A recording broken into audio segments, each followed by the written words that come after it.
Yes, good morning guys. Another video na naman tayo. So time check 7 AM. Nagcha-charge na siya ng tingnan natin yung watts. 1 watts. Okay, so 7 AM may 1 watts na tayo. So starting na mag-harvest. Share ko lang ang isang feature ng SCC na to.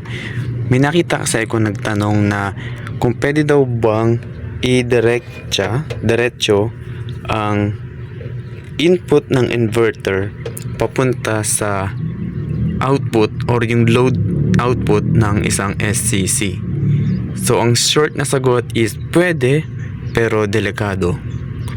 So ngayon, ano ba nagagawa ng mga port nito? Meron siyang 6 na ports, may kita nyo dito. So ito yung galing sa solar, ito yung sa battery, and ito yung load. So yung load, ito yung go surf, joke lang. Ito yung papunta sa mga DC na electric appliances nyo. Ang pinakalagay dyan is ilaw at ventilador. Charger ng cellphone kasama na rin. So meron siyang switch ito. Ayun, namatay ilaw ko. So ngayon, isa lang yung nakasaksak dito, ito. At siya ay ilaw ko lang dito. So ayun. So DC siya, 12 volts na ilaw na nakadirekta dito.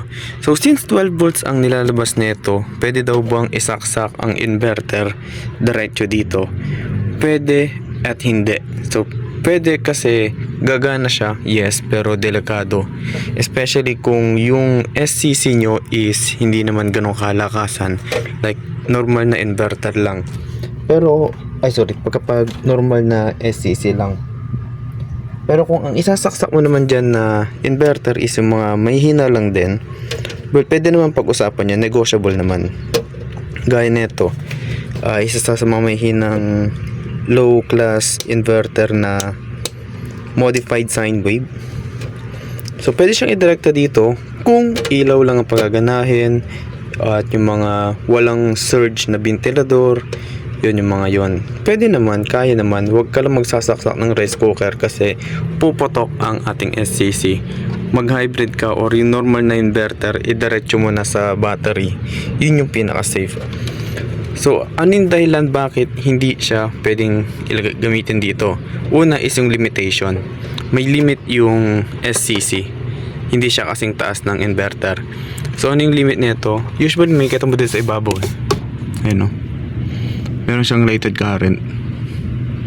So yung ibang SCC is nasa 10, 20, 30. So sabihin, yung limit niya to is 10 amps, 20 amps lang. And kapag minultiply mo siya sa 12 volts na inverter, 120 watt power lang siya. And yung mga inverter is meron siyang watts na kinukonsumo para lang umandar siya, para lang maging gising siya. So dun pa lang kalahati agad ang kukonsumin niya sa 100 watts mo.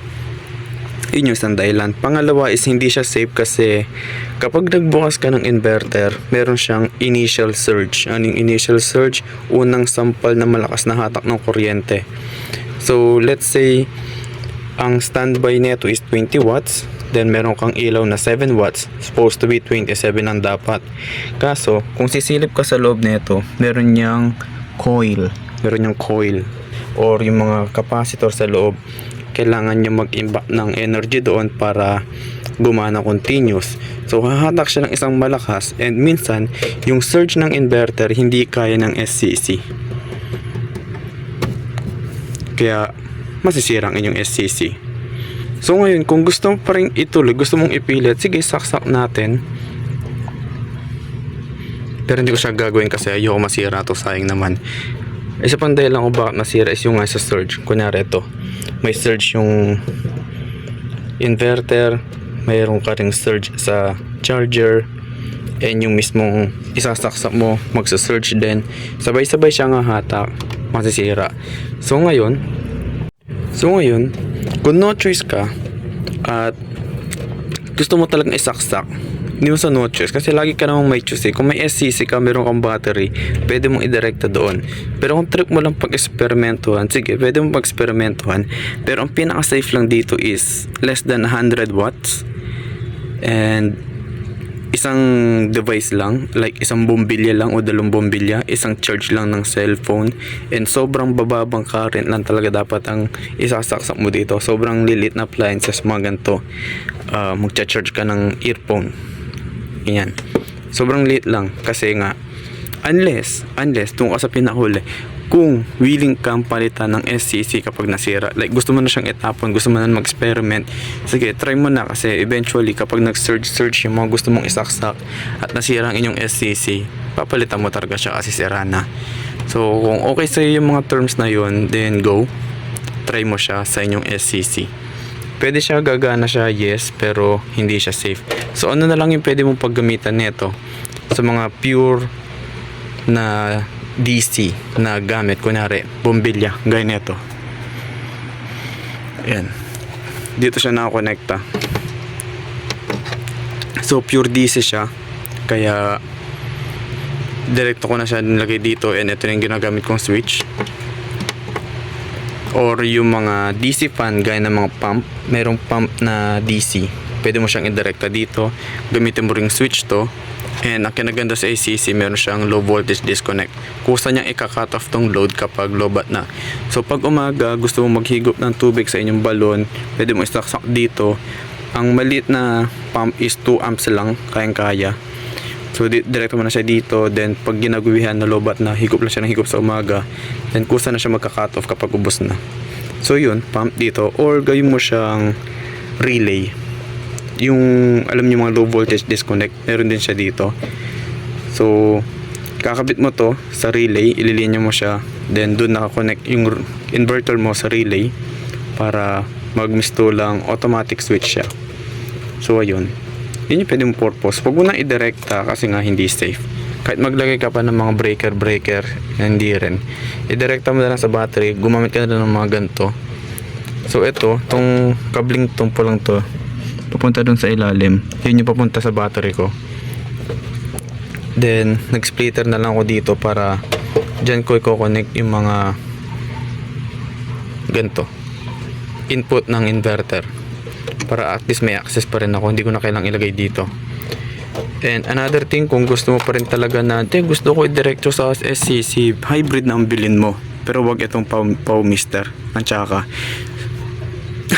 So ayun, mag-hybrid ka pero wag Pau Mister, kahit yan ang akin, not advertised, not sponsor, pero wag yan kasi ang daming bad news talaga, tsaka ko na-share. So ayun, isang option mo kung talagang gusto mo talagang isaksak dito kasi nga magkakalayo siya, hybrid inverter, dire-diretso na siya. So itong hybrid is, ayun nga, meron siyang AC input, solar input, battery, and AC output. Wala siyang DC output kasi diretso AC output na siya. Ito na. So doon mo na gagawin yung mga ganito sa battery kung gusto mo pa rin ng DC, kasi wala tong DC output, wala rin siyang charge saka ng cellphone. Ganyan lang talaga siya. And ay, marumi na, kailangan ng linisin pala. So anyway, yun nga. So yun lang, kung meron akong hindi na topic na gusto nyo tanong nyo lang sa comment section, sasagutin ko rin siya agad. Mostly gabi ako gising kasi ako po ay isang vampira. Charot lang. So yun lang, salamat sa mga nanood. Bye.